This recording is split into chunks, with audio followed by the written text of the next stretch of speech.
Muy buenas tardes y bienvenidos al canal de YouTube del Centro Sefarat Israel. Esta tarde nos trae a reunirnos un evento, una conferencia muy especial. Concretamente vamos a hablar del coleccionismo de la familia Rothschild. Vamos a hablar de sus adquisiciones y más concretamente aquellas que estuvieron relacionadas con la realeza, que fueron muchas, como nos va a contar nuestra ponente de esta tarde, Bárbara Lasik. Bárbara, bienvenida. Thank you very much for the Muchísimas invitation. gracias por esta invitación. Para mí es un placer estar hoy aquí con ustedes. El placer es nuestro, Bárbara. Bárbara es autora de diferentes publicaciones sobre las artes decorativas francesas y la historia del coleccionismo y la arquitectura de los museos. Sus ámbitos de estudio, de investigación, incluyen la producción y el consumo de artes decorativas francesas en torno a 1650 y 1900 o la colección y exhibición privada e institucional del arte francés. Antes de su carrera académica, Bárbara trabajó en el Victorian Albert Museum como parte del equipo curatorial involucrado en la remodelación de las galerías Europa 1600-1800 y también ocupó cargos curatoriales en el Wellcome Trust y en el Museo Marítimo Nacional de Greenwich. Así que sin más vamos a comenzar con esta conferencia. Agradecemos de nuevo a Bárbara Lasik, que actualmente, como vemos, es profesora del Sotheby's Institute of Art, y le agradecemos esta conferencia sobre la familia Rothschild. Así que, Bárbara, cuando tú quieras. Presentation. Thank you. Thank you very much indeed. Muy bien, pues muchísimas gracias. Para mí es un placer estar hoy aquí con ustedes. Esta mañana, bueno, pues vamos a echar un vistazo a lo que es la colección de la familia Rothschild. Bueno, vamos a ver la colección que fue adquiriendo Ferdinand de Rothschild en el siglo XIX en Gran Bretaña. La verdad es que no es necesario presentar a esta familia. Seguro que muchos de ustedes ya conocen a esta dinastía, ¿no? Que era una familia banquera muy poderosa. Sus orígenes se remontan al gueto judío de Frankfurt y se convirtieron en la familia más importante en el sector de la banca en el siglo XIX. Los 5 hermanos, que quedan simbolizados con estas 5 flechas que ven en su escudo de armas, bueno, pues establecieron un banco multinacional en las principales capitales financieras de Europa de la época, lo cual incluía París, Londres y también Viena. De todos los coleccionistas millonarios del siglo XIX, la familia Rothschild era de las más importantes. Lo cierto es que estaban muy bien integrados en la sociedad y, bueno, pues se movían por las redes de la élite de la sociedad. En Inglaterra, por ejemplo, los Rothschild eran amigos del rey Eduardo VII, que era entonces príncipe de Gales, y formaban parte de su círculo íntimo que se conocía como el Marlborough House Set. Es muy importante recordar también que tampoco recibieron una acogida tan calurosa por parte de toda la sociedad británica.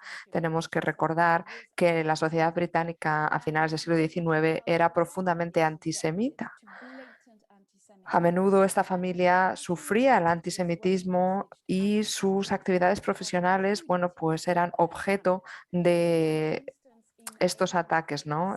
Como prueba de la crudeza de esta tendencia. Por ejemplo, en el año 1836, un periodista británico escribió que, y cito, los modales de la familia Rothschild son toscos y para nada depurados. Tampoco tienen un discurso muy persuasivo. Fin de cita. Tampoco podemos pasar por alto, sin embargo, la ambición de la familia Rothschild de acceder y ser aceptada en la élite político-cultural de sus países. Durante las primeras décadas del siglo XIX, el éxito que tuvieron en la banca pues los llevó a una posición de gran poder financiero en toda Europa. Sin embargo, el hecho de que eran judíos y de que acababan de acceder a esta parte de la sociedad de nuevos ricos, bueno, pues los distinguía de las élites tradicionales. Es obvio que para ellos el coleccionismo de obras de arte era una manera de que se les aceptase en la sociedad. Pero también es importante recordar que Esto es mucho más complejo, no es únicamente que quisieran ser parte de la sociedad británica o de la élite de la sociedad británica, no.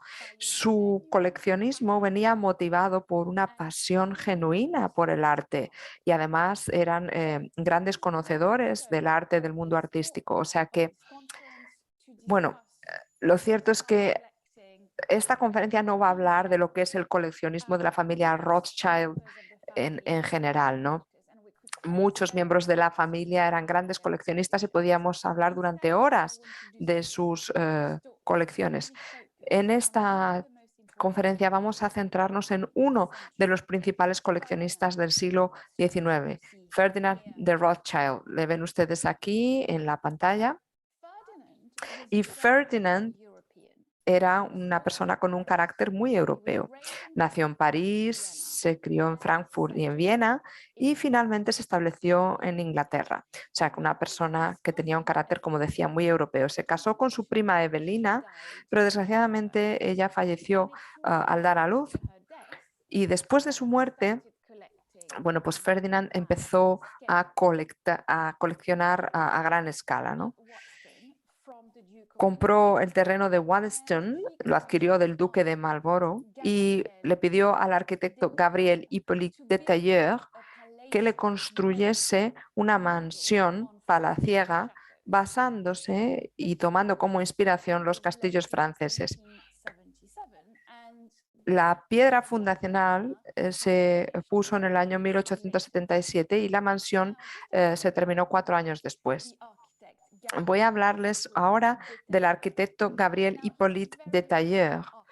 Era un arquitecto muy importante en el siglo XIX. A partir del año 1853, él era el que dirigía su negocio familiar y, bueno, pues sustituyó a su padre como arquitecto del Ministerio de Justicia en Francia. Se convirtió muy rápidamente en el arquitecto, pues, de moda para los clientes más ricos de la época. Construyó muchísimos edificios en Francia, también en otros países, y normalmente se inspiraba en modelos de los siglos XVI, XVII y XVIII. Aquí pueden ver ustedes otro de los castillos que construyó para el Duc de Manchon, el Château de Franconville en Francia, ¿no? Que bueno, pues se inspira en el castillo de Maison Lafitte. Este arquitecto también era un gran coleccionista de bocetos arquitectónicos y de ahí, bueno, pues se inspiraba él para construir sus propios edificios. Volvemos ahora a Ferdinand y se preguntarán ustedes cuál era su gusto, ¿no? ¿Qué tipo de obras de arte coleccionaba? Bueno, pues Ferdinand coleccionaba lo mejor de lo mejor del siglo XVIII, ¿no? Del arte francés del siglo XVIII. Tenía dinero y además tenía, bueno, pues el conocimiento, ¿no? Sobre el arte de la época. Su pasión por el arte francés del siglo XVIII formaba parte de lo que era el interés del siglo XIX en el arte y la cultura de periodos anteriores, ¿no? Este interés, bueno, pues nacía de toda la destrucción que se produjo por la Revolución Francesa y las guerras napoleónicas. La Revolución Francesa, bueno, pues puso en tela de juicio la imagen que tenían los ciudadanos del régimen anterior, ¿no? Con lo cual la gente, bueno, pues miraba con nostalgia hacia un pasado más distante. ¿Qué es lo que había en la colección de Ferdinand? Bueno, pues Ferdinand era un coleccionista, por ejemplo, de porcelana de Sèvres. Esta fábrica de Sèvres se fundó en el año 1740. Al principio era la fábrica de Vincennes y luego la empresa pues, se mudó a Sèvres en el año 1756. Tenían objetos de porcelana de pasta dura y blanda y rápidamente se convirtieron en la empresa que creaba estos objetos para la familia real, ¿no? Diseñaban objetos para que los utilizase la familia real y también la aristocracia. Gracias al mecenazgo de Madame de Pompadour, la corte de Luis XV, bueno, pues contribuyó muchísimo al éxito de la empresa, ¿no? Ella, bueno, pues instó a muchos artistas de la época, como François Boucher y Augustin Pajou, para que, bueno, pues trabajasen también con esta empresa de porcelana. Esta empresa, bueno, pues produjo algunos de los objetos más exquisitos de porcelana. Diseñaban vajillas y también figuras y vasijas y jarrones muy extravagantes con diseños en 3 dimensiones, como pueden ver.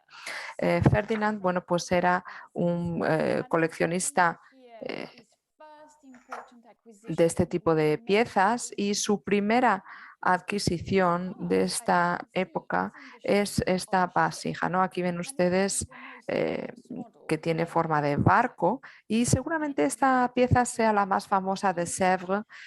Luego, bueno, pues fue un modelo que copiaron otras fábricas en Gran Bretaña y en el continente, ¿no? Aquí ven ustedes que las velas del barco tienen agujeros, ¿no? Entonces se utilizaba, bueno, pues para perfumar el interior de la sala. Lo que hacían era poner flores secas o especias en esta vasija y la fragancia, el perfume se diseminaba por la sala gracias a los agujeros de las velas del barco, ¿no? Estamos hablando de una pieza extremadamente difícil de producir, ¿no? Porque normalmente, bueno, pues se rompían en el horno. Sabemos que esta fábrica solo produjo 12. Ahora mismo hay 10 en el mundo y 3 están en la mansión de Waddesdon. O sea que ven ustedes la importancia de Ferdinand de Rothschild como coleccionista. Otra de las piezas icónicas de la colección de Ferdinand es, bueno, pues este jarrón que tiene forma de elefante, ¿no? Como ven ustedes. El diseño se ha atribuido a una persona que se llamaba Jean-Claude Duplessis, que era el director artístico de la fábrica de Sèvres en esa época. Como ven ustedes, es también una pieza cuya producción es extremadamente complicada y difícil. Y si echan un vistazo, verán que justo las asas de este jarrón se han diseñado para poder soportar el peso de las trompas de los elefantes. Así pues, bueno, pues vemos que esta es una de las formas más innovadoras, ¿no?, que creó la fábrica de Sèvres. Ferdinand también coleccionaba, bueno, pues toda una serie de piezas de mobiliario de la fábrica de Sèvres porque tenían incrustaciones de porcelana.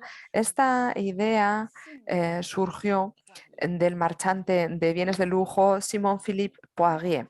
En el siglo XVIII, el mobiliario de marquetería bueno, pues se iba adquiriendo, pero al final eran unas piezas que iban perdiendo color con el paso del tiempo, pero al añadir la porcelana, pues los colores seguían permaneciendo igual de vívidos a lo largo del tiempo, ¿no? Con lo cual, bueno, pues era una manera de combinar dos bienes de lujo, la porcelana y las maderas exóticas. Aquí verán ustedes ejemplos de este tipo de mobiliario de Sèvres elaborados por el principal productor de la época, Martin Carlin. Aquí ven ustedes que Ferdinand, bueno, pues quería una vez más coleccionar lo mejor de lo mejor. Carlin, este productor de mobiliario, bueno, pues era un artista muy reclamado en la época y además estaba bajo el mecenazgo de la reina María Antoinette. Y aquí ven ustedes una pieza que pertenecía a María Antoinette y, bueno, pues también estaba bajo el mecenazgo de Madame du Barry de la corte. Pero Ferdinand, bueno, pues también coleccionaba muebles creados con maderas exóticas.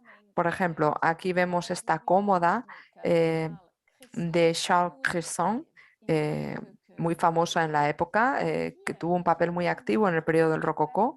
Y aquí ven ustedes, bueno, pues cómo el bronce marca la estructura de la decoración y además destaca el color de la madera. Si pasamos ahora a un estilo más neoclásico, pues vemos aquí este escritorio de Leleu que se elaboró para Pierre-Augustin Caron de Beaumarchais.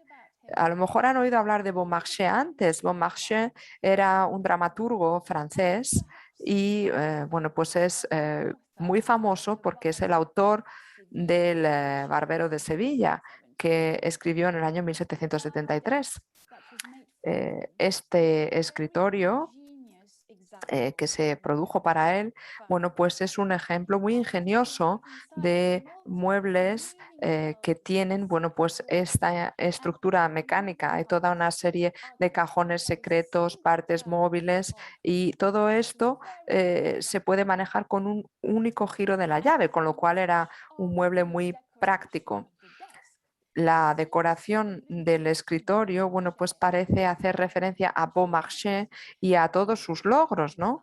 A la derecha pueden ver ustedes un trampantojo en el que se ve, bueno, pues una hoja de papel que lleva el título Consideraciones sobre la independencia de América. Beaumarchais, bueno, pues era una persona que además poseía buques y en estos buques se envió armas a los americanos para su independencia, o sea que era una persona que abogaba por la independencia de América, ¿no? Y esto queda reflejado en este escritorio. Si echamos un vistazo a la parte de arriba del escritorio, pues veremos que las distintas partes se pueden levantar y bueno, pues aquí vemos como una pequeña galería de cuadros, ¿no? Aquí aparecen imágenes de ruinas de Giovanni Paolo Panini y también aparecen, bueno, pues algunos de los barcos que tenía Beaumarchais, ¿no? O sea que es un escritorio fabuloso, uno de mis favoritos. Otra pieza clave de la colección es esta mesa, este escritorio rectangular. Es muy importante porque se hizo para el rey Luis XVI, para su estudio privado en el Palacio de Versalles. El encargo se había hecho como pieza de acompañamiento a este otro escritorio que tiene una parte de arriba cilíndrica y que se había hecho para el rey Luis XV y se puede ver a día de hoy en su ubicación original, en Versalles. Este escritorio original, bueno, pues fue iniciado por el artista Euben, pero desgraciadamente falleció antes de concluirlo, con lo cual la obra la retomó y la finalizó Riesner, que fue el que se encargó del taller de Euben después del fallecimiento de este. La mesa que hay en la colección de Ferdinand no fue elaborada por Riesner, la elaboró Guillaume Menman, que fue el sucesor de Riesner. O sea que lo que pasó es que, bueno, pues se pensó que Riesner quizá era demasiado caro en el año 1735, 1786, entonces contrataron a Guillaume Menman, que fue al final el sucesor de Riesner y fue Guillaume Menman el que produjo, el que creó este mueble, ¿no? Pero lo que hizo fue retomar la decoración del escritorio original. Vemos que las decoraciones, bueno, pues concuerdan, por ejemplo, ¿no? Incluye cornucopias y también estas pieles de león que pueden ver ustedes en los laterales de la pieza. También vemos que hay un diálogo entre lo que son los paneles de marquetería que incluyen representaciones de flores.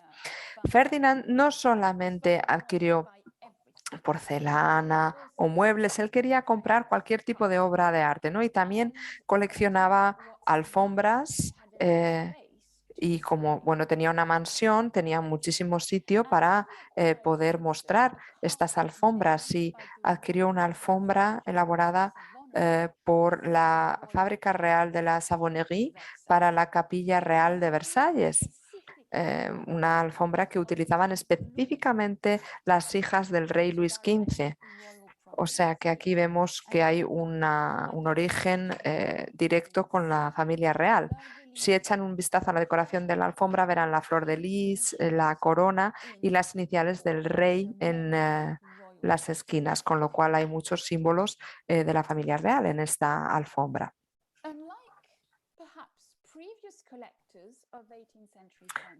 Al contrario de lo que pasaba con otros coleccionistas, bueno, pues a Ferdinand le interesaba muchísimo crear un interior armonioso, ¿no?, en su mansión.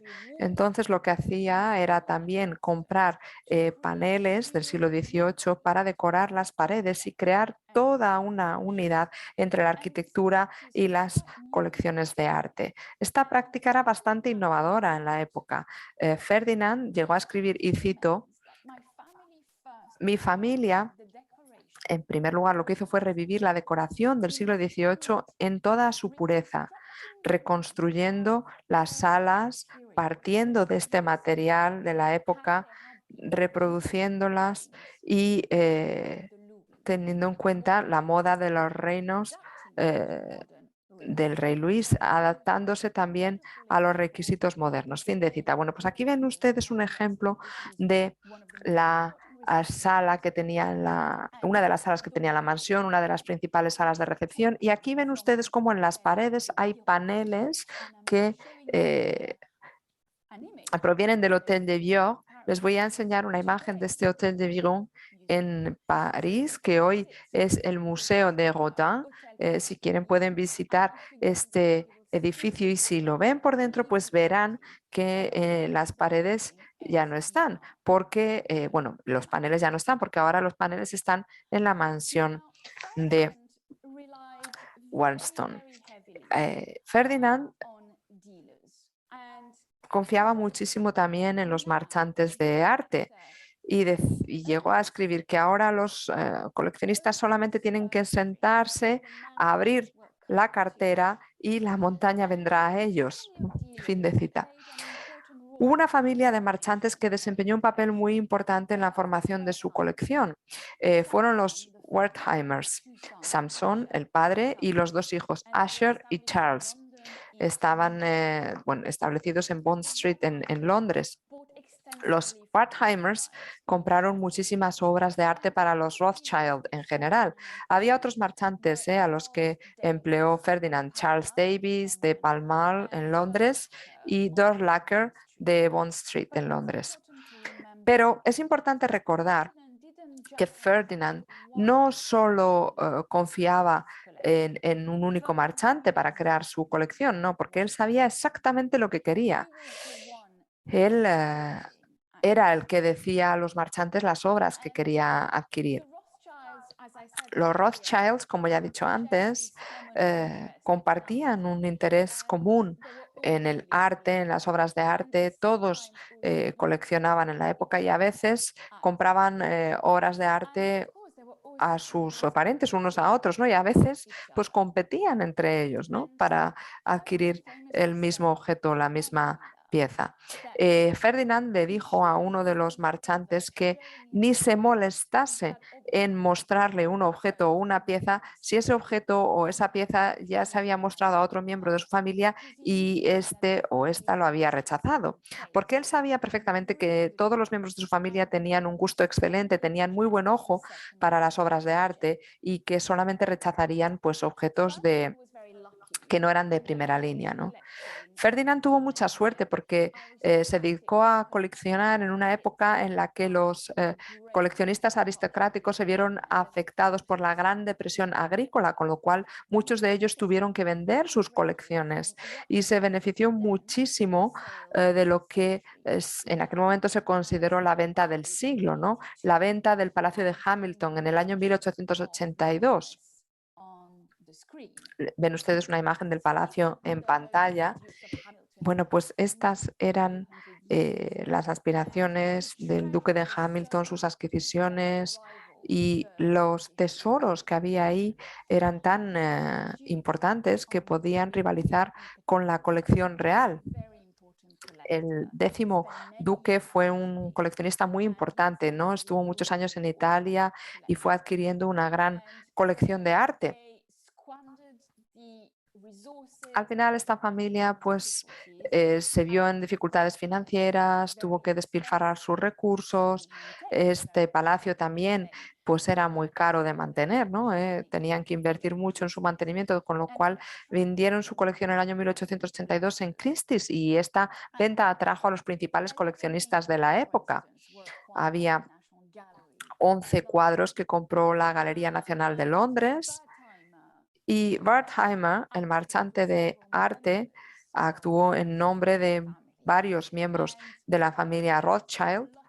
Ferdinand tuvo mucha suerte porque se llevó la pieza de mobiliario más cara de la colección, ¿no? Esta mesita fabulosa de Riesner que había pertenecido a la reina María Antonieta y que estaba en el Petit Trianon en París. Es una mesa fantástica, como pueden ver ustedes aquí.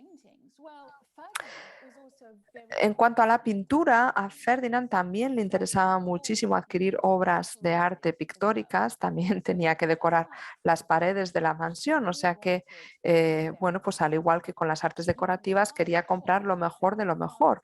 Y como le apasionaba la Francia del siglo XVIII, pues es natural que encontremos pues, muchos cuadros de la época en su colección. Ven ustedes aquí un ejemplo, una obra de Nicolas Langret del año 1737. Aquí la acción se centra en la pareja que está bailando y tras ellos, bueno, pues vemos el banquete de boda, ¿no? Langret es un seguidor del artista Antoine Watteau, que era famoso por sus cuadros que se llamaban, bueno, que se conocían fête galante, como fête galante. ¿Qué es una fête galante? Pues una fête galante es un cuadro en el que se muestra a personas con vestidos aristocráticos o muy elegantes en un paisaje idílico, ¿no? A menudo, bueno, pues estas obras se caracterizan por una serie de encuentros amorosos que establecen pues un cierto ambiente, ¿no? Pero no se emplea la narrativa en el sentido tradicional. El término fête galante se acuñó para describir este tipo de obra durante la vida de Watteau. ¿Cuáles son los orígenes pues, de estas fêtes galantes? Bueno, pues una vez más, Watteau y Langret se inspiraban en temas más antiguos, ¿no? Por ejemplo, el del Jardín del Amor. Aquí no hay nada nuevo, esto es algo muy popular ya desde la Edad Media. Pero también había influencia de los pintores venecianos, como podemos ver aquí con Tiziano y el concepto, bueno, pues más pastoral. Aquí ven ustedes también que había una gran influencia de la escuela holandesa, ¿no? Por ejemplo, Dirk Hals. Bueno, pues fueron mezclando todas estas influencias para crear estas fêtes galantes. Hay algo que también es bastante moderno en las fêtes galantes, que es esta intimidad, ¿no? Que se muestra aquí. Watteau no utiliza la alegoría o el simbolismo, sino que utiliza figuras con las que las personas se pueden identificar. En sus cuadros, bueno, pues se eh, ve esta reminiscencia, ¿no? De jardines reales, de fiestas reales, y esto es lo que hizo que Watteau y Langret fueran tan famosos en la época. Ferdinand también compró obras de François Boucher.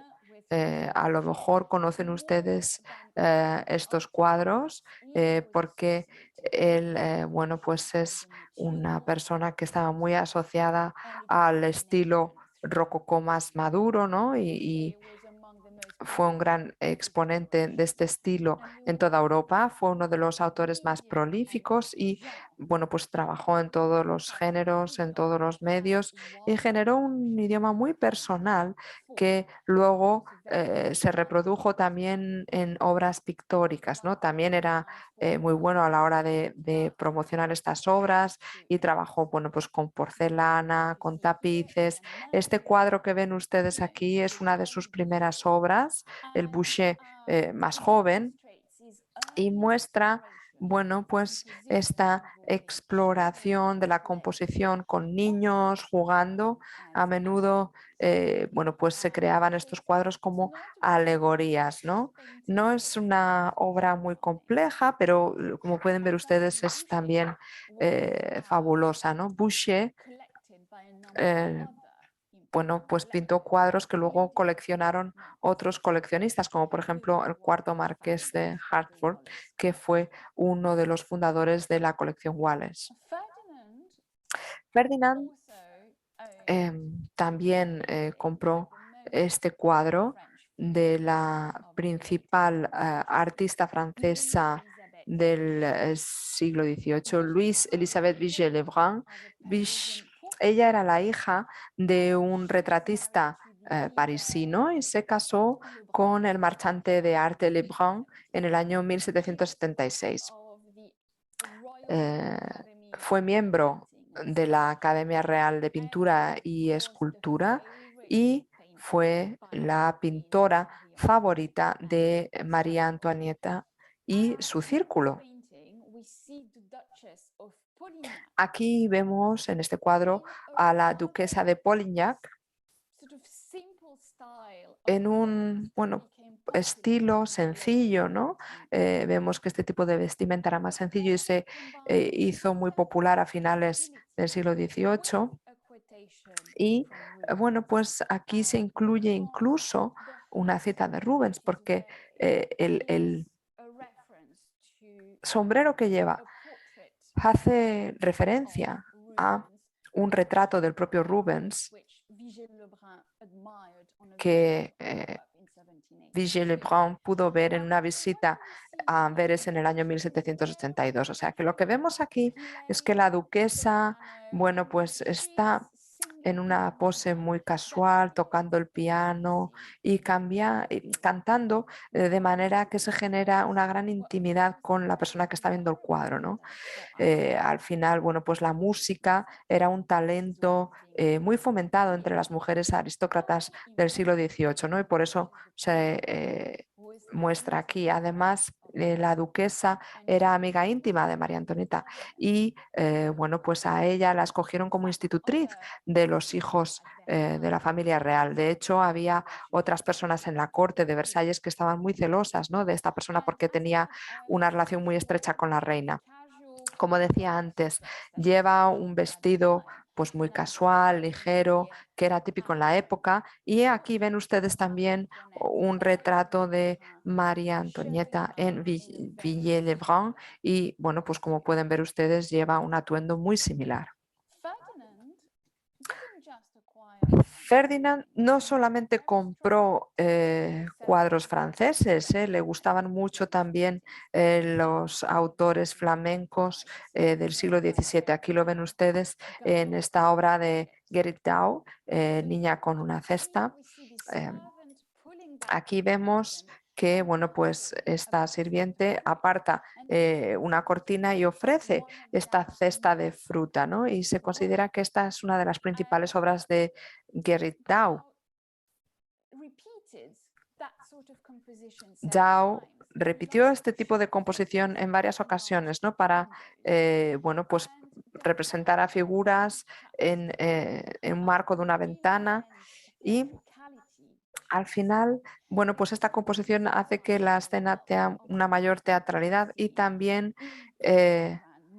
muestra la riqueza de la pareja que se ve al fondo, ¿no?, que están tocando instrumentos. Bueno, pues toda esta composición tan armoniosa queda reflejada en este entorno tan ordenado y en la composición tan equilibrada que nos muestra el pintor. El gusto de Ferdinand por estas obras del siglo XVII retoma directamente lo que eran las prácticas coleccionistas de Francia en el siglo XVIII, ¿no?, como por ejemplo la colección de Duc de Choiseul.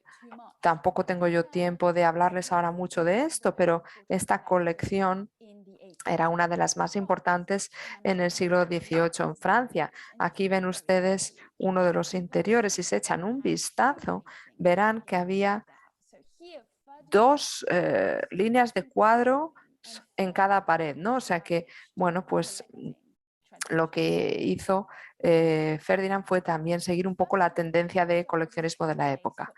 Ferdinand también tenía, bueno, pues un gran gusto por las obras británicas de la época, adquirió obras de Romney, Reynolds y Gainsborough, y como hemos visto, Ferdinand estaba coleccionando obras de arte en un momento en el que muchas familias aristocráticas se veían en dificultades financieras, con lo cual para él era sencillo poder adquirir estos retratos porque las familias lo que estaban haciendo era vender sus colecciones. Ferdinand llegó a afirmar explícitamente que solamente quería adquirir retratos de mujeres hermosas, ¿no?, para adornar sus cuadros. Lo vemos aquí con este fantástico retrato de Lady Sheffield de Gainsborough. Yo creo que se hizo para celebrar su matrimonio porque el anillo de bodas bueno, pues desempeña un papel prominente en la composición. Aquí, pues Gainsborough vuelve la vista al siglo XVII, ¿no? La mano que está aguantando el chal, bueno, pues tiene un gesto que se inspira en Van Dyck, como pueden ver en la izquierda. Y lo que son las mangas del traje, bueno, pues también retoman lo que era la moda de la época, ¿no?, de las obras de Van Dyck. Otra pintura de la colección de Ferdinand es este retrato de la duquesa de Cumberland, de Reynolds. Aquí vemos, bueno, pues la imagen de la duquesa de Cumberland que se había fugado con el hermano más pequeño del rey Jorge III, Frederick, el duque de Cumberland. Este matrimonio, claro, causó un escándalo en la época, hasta tal punto que el propio rey aprobó una ley en el Parlamento en la que se exigía a los miembros de la familia real que obtuviesen el permiso del rey para poder casarse. Este retrato de Reynolds se exhibió en la Academia Real al año siguiente y, bueno, pues la verdad es que representó todo esto de una manera majestuosa, ¿no? Aquí tenemos una composición con un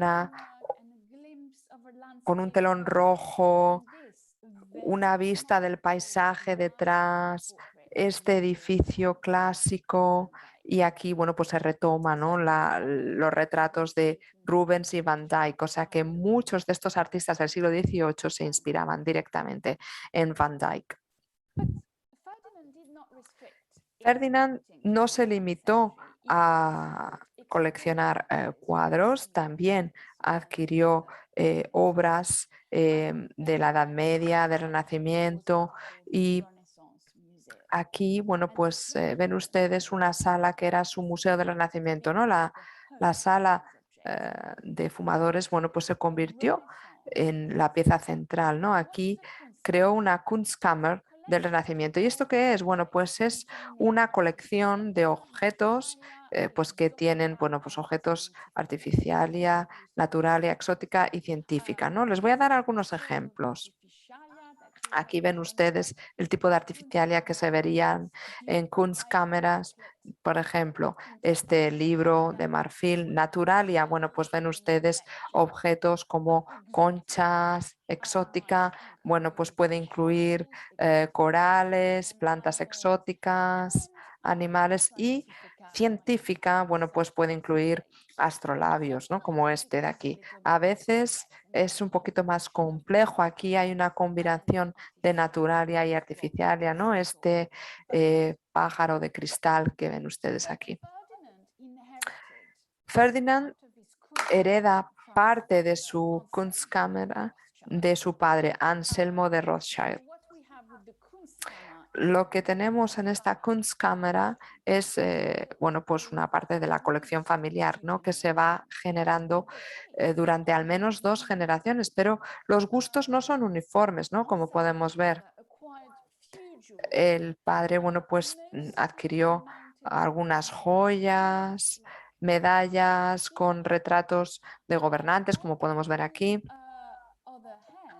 Y por otro lado, Ferdinand, bueno, pues también coleccionaba joyas del Renacimiento. Aquí ven ustedes este colgante con la adoración de los Reyes Magos. En Múnich o en Dresden del año 1600. También tenemos este amuleto de un carnero con muchas perlas y podría ser de origen español. Y lo que es sorprendente es que tenemos pruebas de que a Ferdinand le gustaba ponerse estas joyas, las llevaba en fiestas de disfraces, ¿no? En esa época era muy común que la élite, bueno, pues celebrase estas fiestas de disfraces tan sofisticadas, y aquí vemos a Ferdinand vestido como un príncipe del Renacimiento y llevando estas joyas que tenía en su colección. Tras un examen reciente de estas joyas, bueno, pues vemos que Ferdinand también compró algunas joyas que eran falsas, ¿no? Bueno, en aquella época había una gran demanda por este tipo de piezas, ¿no? Porque esto llevó a muchos joyeros a modificar joyas originales y a hacer que fuesen más llevables, ¿no? Para que, bueno, pues incluyesen el gusto contemporáneo. Por ejemplo, la firma Champion y Michel en París compraba piezas antiguas, dañadas, y luego las restauraba. Este matrimonio entre lo viejo y lo nuevo era bastante común en la época. También en la actualidad es difícil diferenciar una joya genuina del Renacimiento de una imitación del siglo XIX, ¿no? También sabemos que adquirió y heredó de su padre algunas joyas de imitación del siglo XIX que, bueno, pues se vendían como si fuesen originales del Renacimiento. Algunas las había hecho el orfebre alemán Reinhold Wasters. Este orfebre, bueno, pues realizó muchos diseños y este año, 60 años después de su muerte, su colección se mostró en un museo, ¿no? Y quedó patente que había sido un productor muy prolífico, porque había podido bueno, pues, imitar muchas piezas famosas en la época.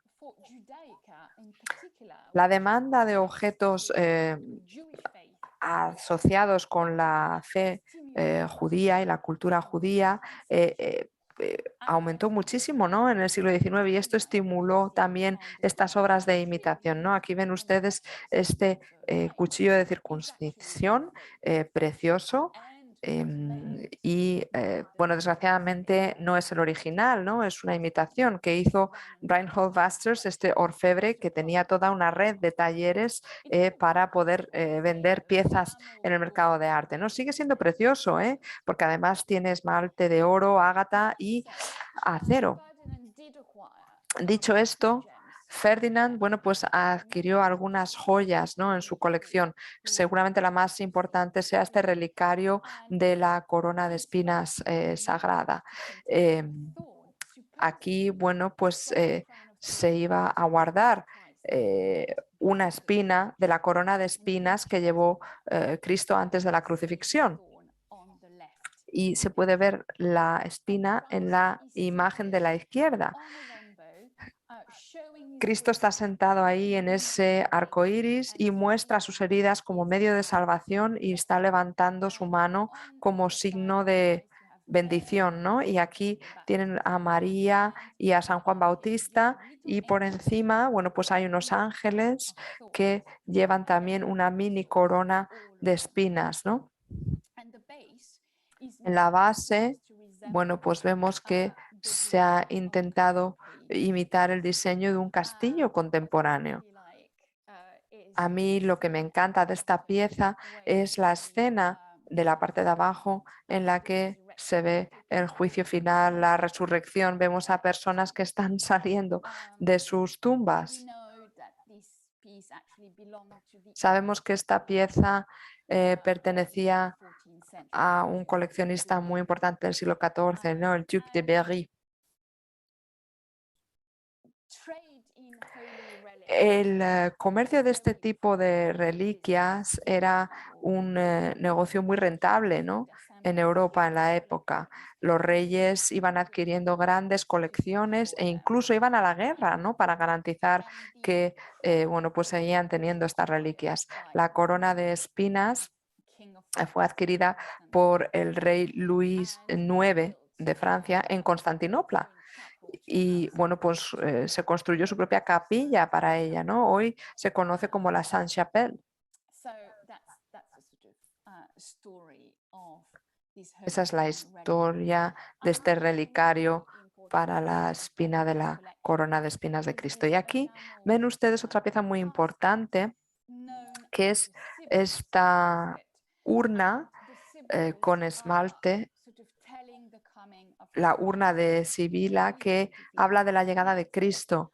Ven ustedes que la pintura es hermosísima y el artista que elaboró esta urna era Pierre Mangoux, un orfebre de Francis I de Francia.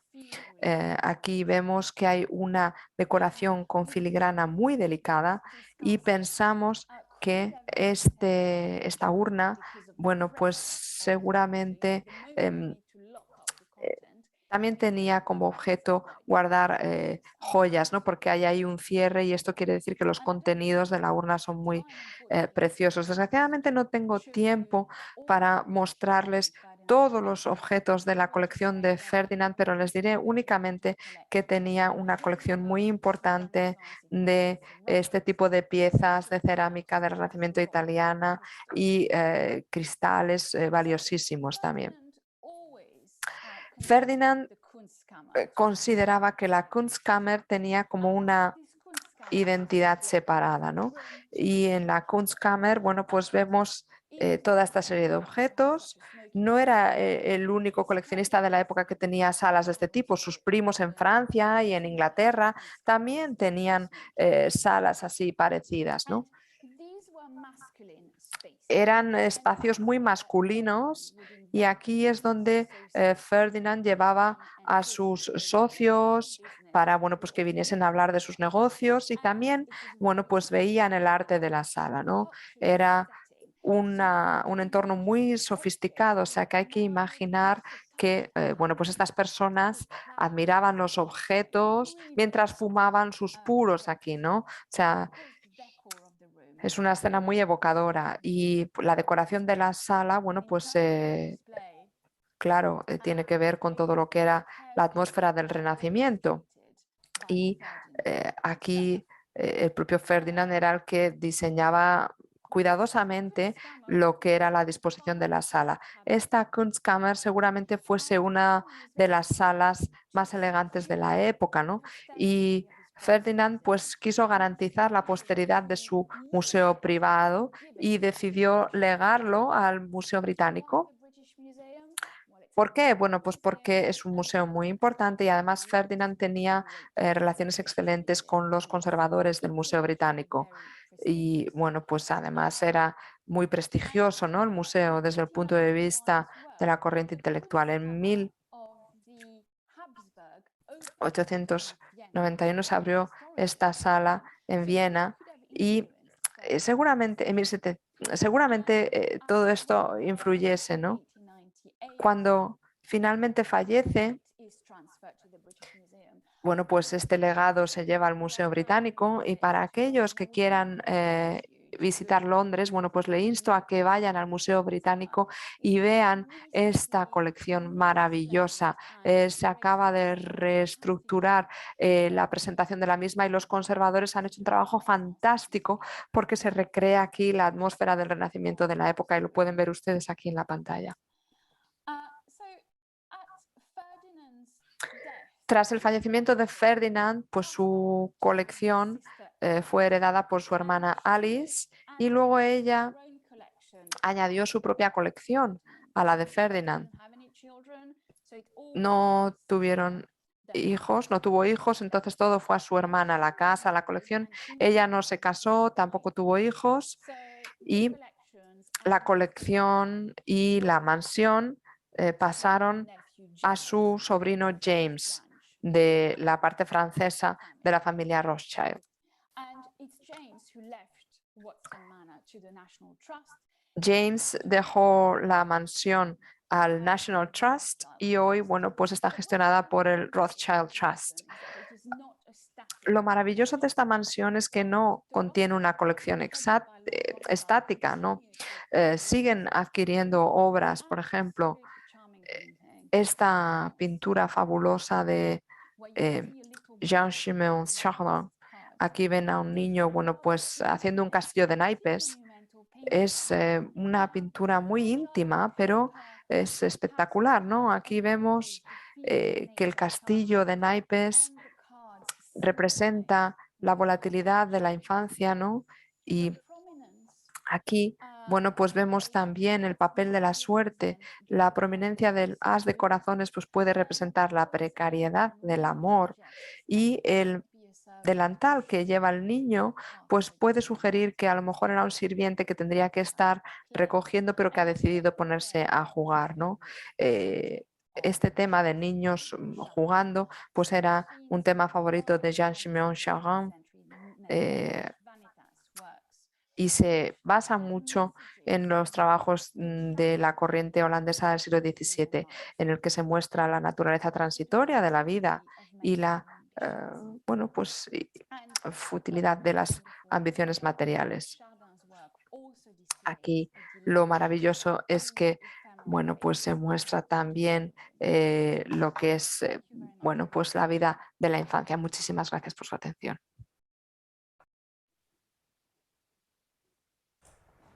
Muchísimas gracias, Bárbara. La verdad es que ha sido un recorrido fascinante por todas estas colecciones de la familia Rothschild, con especial fijación, con especial atención a Ferdinand Rothschild.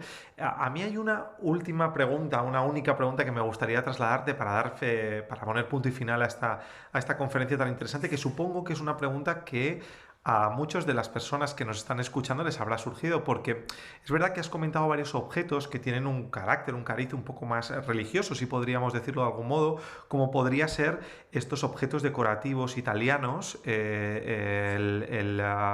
el que custodiaba, digamos, esa custodia de la espina de la corona de Cristo, o esa urna que tenía un labrado en torno a la vida de Cristo. Llama la atención siendo las raíces de la familia Rothschild de origen judío. No sé si ellos no tenían una fijación por la temática de esas obras, como también les pudo pasar con las obras de carácter real, de carácter de familias reales, de propiedades reales, o simplemente lo querían tener sabiendo ese significado por su belleza, por la belleza de los propios objetos. No sé si nos puedes comentar algo a este respecto, porque supongo que es algo que habrá llamado la atención a muchas de las personas que nos siguen.